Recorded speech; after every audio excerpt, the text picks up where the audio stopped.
there's a virus making headlines because it's made its way to the United States.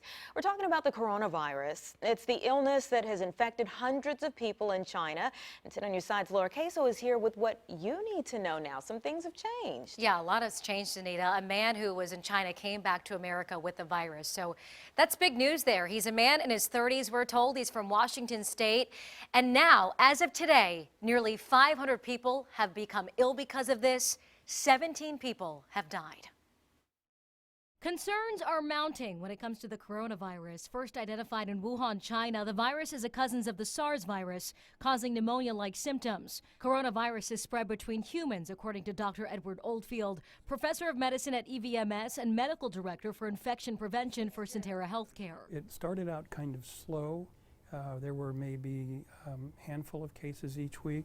It seems like over the last 4 days, it's doubled almost every couple of days. The outbreak has spread to at least 5 countries, including Thailand, Japan, South Korea, and now the U.S. Tuesday, the first case of the coronavirus was reported, a man in his 30s from Washington State after a trip to China. We don't know how infectious it is. Initially, it was felt to be not very infectious, but now we know there's some 16, at least, healthcare workers who have become infected. Coronaviruses are a large group of viruses common among animals. The CDC says in rare cases, coronavirus can be transmitted from animals to humans.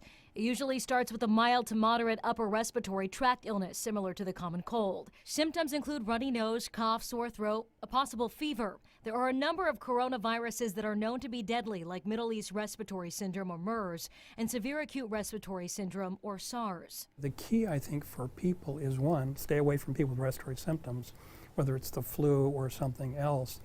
Use good cough etiquette, and that means covering your cough or sneeze with a tissue. Use soap and water for 20 seconds.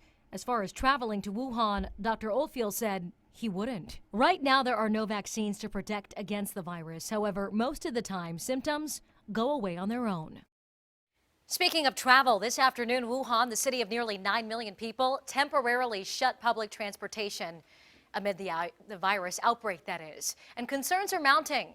That's because it's the start of the busy Lunar New Year travel season. Millions of people are expected to celebrate.